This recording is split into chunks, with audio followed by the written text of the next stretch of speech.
commise sur le nom patronymique de M. Blaise Goumou n'est ni plus ni moins qu'une erreur matérielle. Puisqu'à partir du moment où M. Blaise Goumou était assisté par ses conseils, il avait 9 enfants, mais au moment où il a comparu devant ce tribunal, ce nombre a évolué, il avait 10 enfants. C'était la seule différence. Sinon, il s'agit bel et bien de la même personne.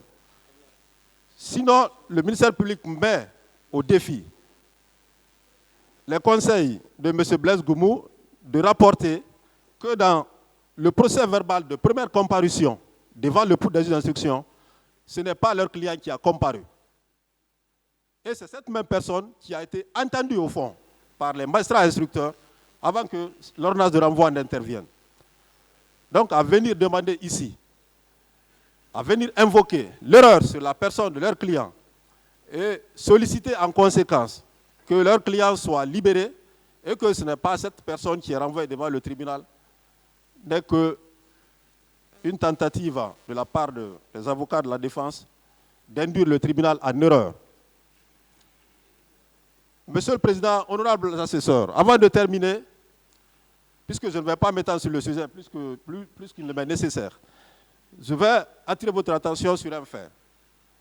Si vous avez bien suivi le contenu de toutes les exceptions qui ont été soulevées par les avocats de la défense, le but poursuivi par l'ensemble de ces avocats, c'est la libération de leurs clients suite à l'annulation de l'ordonnance de renvoi.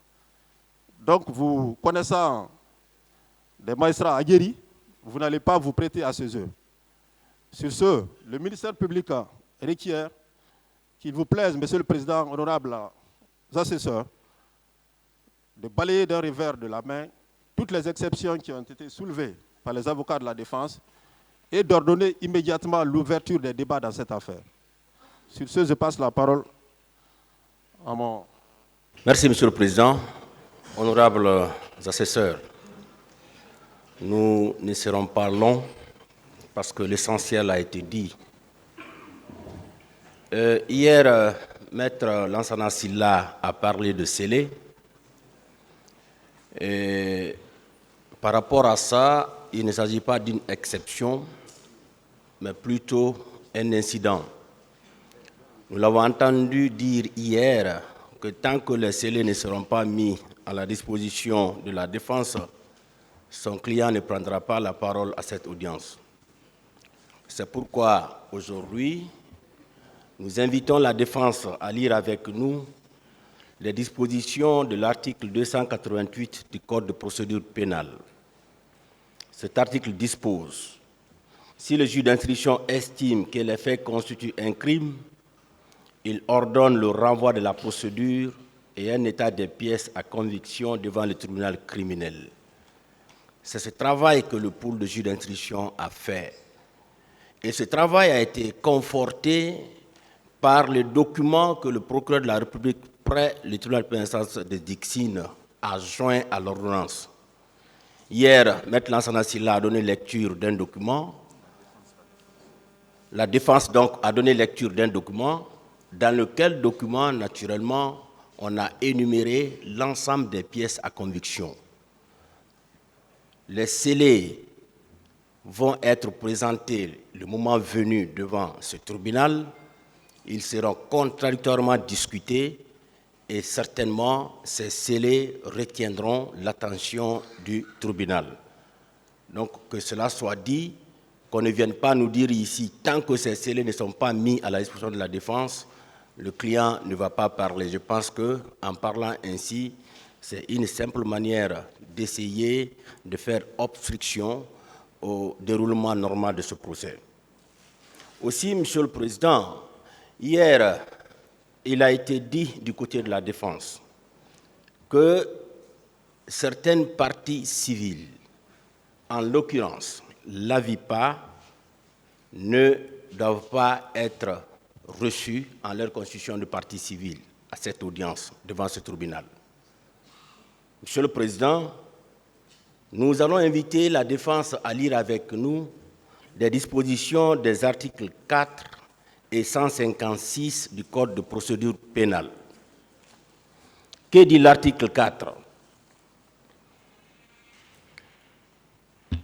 L'action civile est celle qui appartient à une personne lésée par une infraction pénale. Elle est ouverte à quiconque a personnellement souffert d'un dommage causé soit par un crime, soit par un délit, soit par une contravention. L'article 156. Toute personne, association régulièrement agréée depuis au moins 5 ans qui, par ses statuts, se propose de lutter contre les faits ci-après, peut exercer les droits reconnus à la partie civile. Ces faits sont énumérés. Monsieur le Président, nous pensons que l'AVIPA est effectivement une association des parties civiles. Des parties civiles qui ne sont pas tombées du ciel.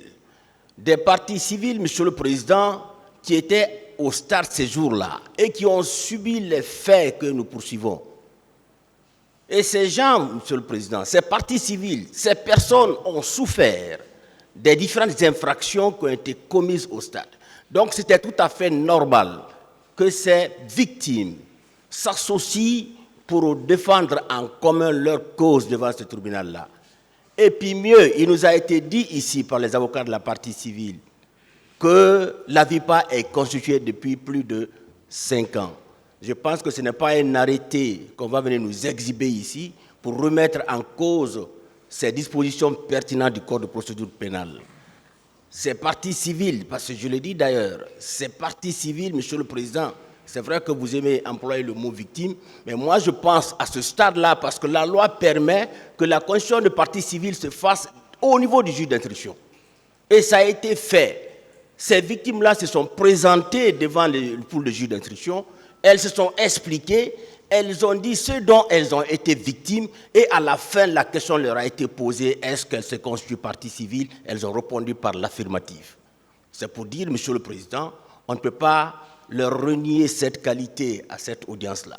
C'est tout à fait normal qu'elles se présentent devant vous et qu'elles disent effectivement, elles sont déjà constituées partie civile et elles ont le droit de venir s'expliquer et à la fin faire savoir leurs prétentions à cette audience. Monsieur le Président, je vais finir par l'article 252 dont mon frère Al-Gassimo en a parlé. L'une des missions régaliennes du ministère public, c'est de veiller à l'application de la loi. Et c'est au cours de notre lecture qu'on a découvert, au niveau de l'alinéa premier de l'article 252, que les accusés en liberté doivent se constituer prisonniers. Ça, c'est une évidence. Et dès qu'on a vu cette disposition, nous avons veillé à son application. C'est ça notre mission. Et on n'a posé aucun acte. On n'a entrepris aucun titre de détention pour envoyer quiconque en prison. C'est une invite. On a appelé ces accusés qui étaient en liberté pour leur faire un rappel, leur dire que la loi dit qu'au plus tard, la loi dit au plus tard, la veille. Nous, on pensait que très tôt, puisqu'ils savent qu'ils sont concernés par ce procès-là, nous pensions, Monsieur le Président, que très tôt, ils auraient pris toutes les dispositions pour aller se constituer prisonniers. Mais jusqu'à la veille, ce n'était pas le cas. C'est pourquoi on les a invités à se conformer à la loi. C'est ce travail qui a été fait par le parquet. Et nous allons finir, Monsieur le Président, pour vous dire, de dire à la défense de faire très attention avec son langage. Hier, Maître Bérété, Maître Antoine Pépé se sont frontalement attaqués au parquet. On n'a pas répondu, Monsieur le Président. Nous nous battons pour gérer notre tempérance. Parce qu'on a confiance en vous. Parce que nous savons, Monsieur le Président, vous avez toutes les qualités qu'il faut pour gérer cette audience-là. Donc, nous vous demandons humblement de dire à la défense, on est là pour juger des faits, pour juger des personnes. Il est important qu'on ne s'attaque pas à qui que ce soit. Il est important, Monsieur le Président, qu'on ait un langage courtois vis-à-vis de l'autre. Je pense que si vous réussissez à faire ça, ce procès va se dérouler normalement. Parce que si nous-mêmes, nous essayons de nous comporter comme eux, ma foi, on ne réussira pas. Je vous remercie. Merci, Monsieur le Président. Merci également, honorable assesseur. Je voudrais, Monsieur le Président, à la suite de mes collègues, pour ne pas revenir sur les dispositions pertinentes qui ont été soutenues dans l'esprit des moyens du ministère public, Monsieur le Président, honorable assesseur, qu'il m'en soit permis tout d'abord de vous remercier très sincèrement pour votre sérénité, votre clairvoyance et votre dextérité à travers lesquels vous êtes en train de mener ces débats dans cette affaire, Monsieur le Président, honorable assesseur. Je ne vais pas revenir, Monsieur le Président, honorable assesseur, sur tout ce qui a été développé tout à l'heure par mes collègues. Nos arguments ont été étayés clairement par des dispositions légales en la matière. Monsieur le Président, je prends la parole tout simplement à la suite de mes collègues pour vous dire que ces exceptions, à mon avis même, ne sont pas des exceptions. Dès lors, Monsieur le Président, qu'elles n'ont pas leur raison d'être soulevées en ce stade de la procédure, Monsieur le Président. C'est des moyens pour vous empêcher d'entamer ce dossier au fond. Monsieur le Président, honorable assesseur, c'est pourquoi nous vous demandons très respectueusement,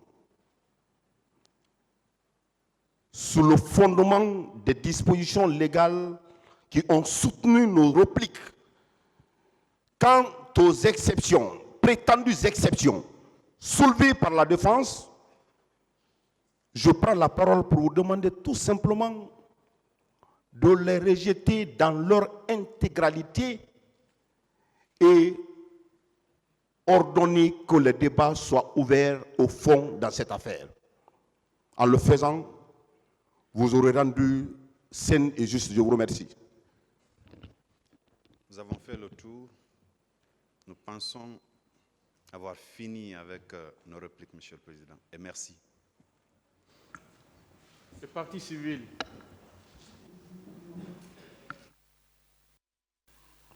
Je vous remercie, Monsieur le Président, puisque en réalité, nous avions déjà répliqué à toutes les exceptions qui avaient été soulevées par la défense, puisqu'il y a eu des demandes qui en réalité relèvent du fond de l'affaire, mais qui ont été insérées dans les exceptions qui avaient été soulevées. C'était sciemment fait, justement, c'est pour créer l'amalgame et la confusion.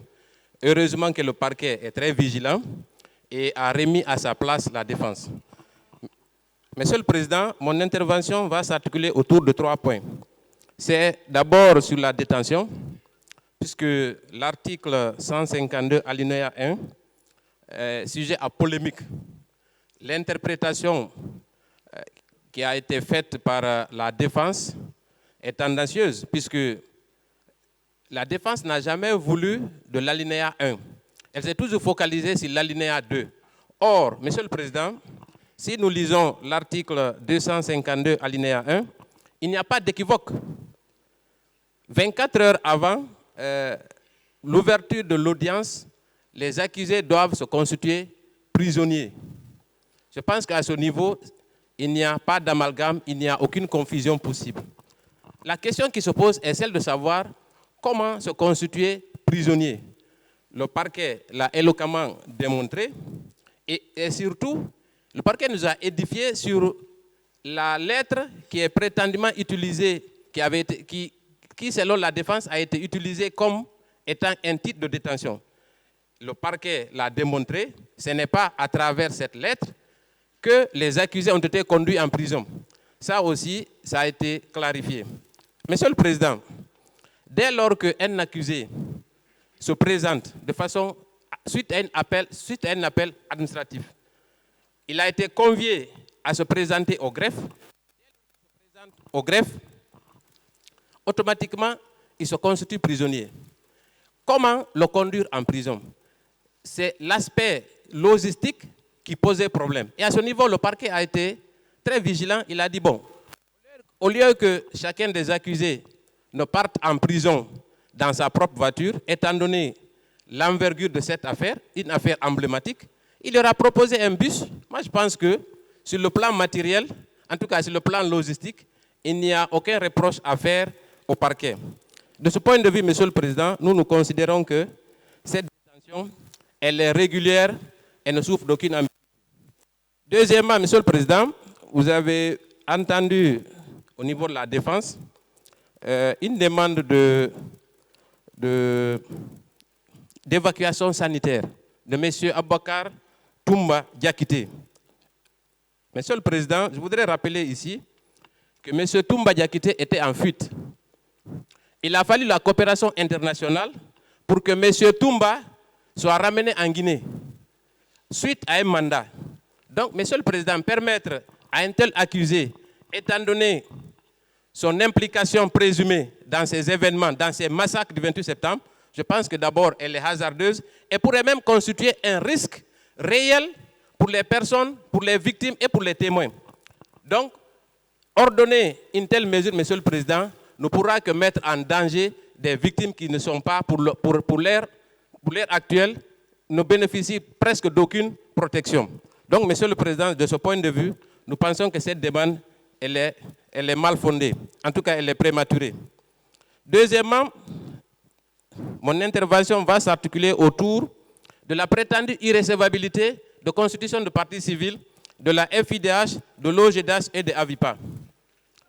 Il nous a été dit ici que pour le cas spécifique, par exemple, de Avipa, que son arrêté de création aurait été rapporté. Mais Monsieur le Président, je voudrais, avec votre permission, lire l'arrêté qui rapporte, dont il est rapportant qui a été indiqué par l'un des avocats de la défense, puisqu'on nous a interdit de les nommer, même si hier, à travers sa prestation, je pense qu'il a mis à mal ses cordes vocales, et je pense qu'il n'est pas malade ce matin parce qu'il ne va pas dans la salle. Maintenant, de quel arrêté il est question? Il a parlé de l'arrêté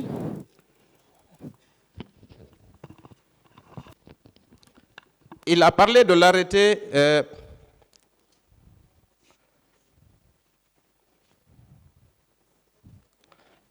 l'arrêté en date du 4 décembre 2010, rapportant l'arrêté numéro 2920 du 22 juillet 2010 de l'Association des victimes. Monsieur le Président, cet arrêté ne concerne pas l'association des victimes. Parce que qu'est-ce qui s'est passé en réalité?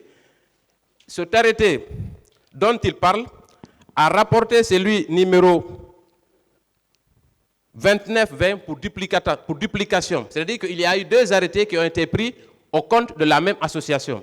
Le premier arrêté date du 4 mai 2010 et son numéro c'est 1310. C'est cet arrêté-là qui est en vigueur. Et c'est cet arrêté-là en vertu duquel Avipa se constitue partie civile. Et cet arrêté n'a jamais été rapporté, Monsieur le Président. Le deuxième arrêté dont il est question, il est pris sous le numéro